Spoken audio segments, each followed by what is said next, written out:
จากแผนสู่ผลสำเร็จหลวงพระบางบรรลุ GDP เกิน 76,000 ตื้อกีบใน5 ปี สนับสนุนโดยเป๊ปซี่การจัดตั้งปฏิบัติแผนพัฒนาเศรษฐกิจสังคมขององค์คณะพรรคแขวงหลวงพระบางในระยะ5 ปีผ่านมาได้สุมใส่พันขยายมติกองประชุมใหญ่ครั้งที่ 11 ของพรรคมติกองประชุมใหญ่ครั้งที่ 8 ขององค์คณะพรรคแขวงการจัดตั้งปฏิบัติ2 วาระแห่งชาติซึ่งมีทั้งข้อสะดวกข้อยุ่งยากและสิ่งท้าทายหลายด้านที่ล้วนแล้วแต่ส่งผลกระทบทั้งกงทั้งอ้อมต่อการพัฒนาเศรษฐกิจสังคมของแขวงแต่ภายใต้การชี้นำของคณะพรรคขันเทิงและคณะบริหารงานพรรคแขวงองค์การปกครองทุกคันได้มีความพยายามสู่ชน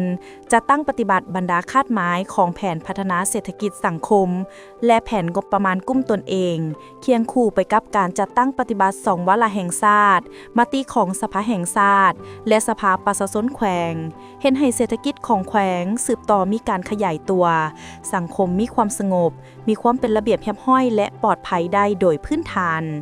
สหายบุญเหลือสินไซวรวงศ์รองเลขาพรรคแขวงห้องเจ้าแขวงหลวงพระบางได้ขึ้นผ่านแผนพัฒนาเศรษฐกิจสังคมต่อกองประชุมใหญ่ผู้แทนองค์คณะพรรคแขวงหลวงพระบางครั้งที่ 9ได้ให้ฮู้ว่าในระยะ5 ปีผ่านมาการขับเคลื่อนแผนพัฒนาเศรษฐกิจสังคมขององค์คณะพรรคแขวงหลวงพระบางสามารถสร้างผลสำเร็จได้อย่างโดดเด่นถึงแม้นว่าจะพบอุปสรรคและความท้าทายหลายด้านข้อมูลเศรษฐกิจชี้ให้เห็นว่าภายใต้การชี้นำและการประสานงานของภาครัฐเฉลี่ยเศรษฐกิจแขวงขยายตัว 5% ต่อปีรวมยอดผลิตภัณฑ์ภายในบรรลุ 76,685 ตื้อกีบเกินแผนการหลายกว่า 67%ภาคส่วนเศรษฐกิจต่างๆมีการเติบโตอย่างสม่ำเสมอกสิกรรมป่าไม้เพิ่มขึ้นเฉลี่ย 4.5% ต่อปีอุตสาหกรรมหัตถกรรมเพิ่มขึ้น 5.9% ต่อปีและภาคบริการเติบโต 4.5% ต่อปีการท่องเที่ยวเป็นจุดเด่นมีนักท่องเที่ยวเข้าเยี่ยมยามแขวงหลวงพระบางรวม 5,500,000 เถื่อคนเกินแผนการเกือบ 39% ในนั่นเป็นนักท่องเที่ยวต่างประเทศกว่า 3,500,000 เถื่อคนผลที่ตามมาบ่เพียงแต่สร้างชื่อเสียงในด้านการท่องเที่ยวแต่ยังสร้างรายรับสูงให้แขวงสามารถกุ้มตนเองได้ตั้งแต่ปี 2024อีกหนึ่งผลสำเร็จของหลวงพระบางใน5 ปีผ่านมา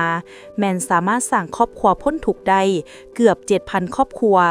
มี127บ้านและ3เมืองได้ประกาศพ้นทุกข์แล้วยังใดก็ตามท่ามกลางผลสำเร็จยังมีครอบครัวทุกข์ยากกว่า 19,000 ครอบครัวและบ้านทุกข์ยากอีกหลายบ้านที่ต้องสุ่มการพัฒนาเข้าสู่ชุมชนให้ข้าเจ้ามีเวียกเฮ็ดงานทำมีรายรับที่ดีและหลุดพ้นจากความยากจนในต่อไป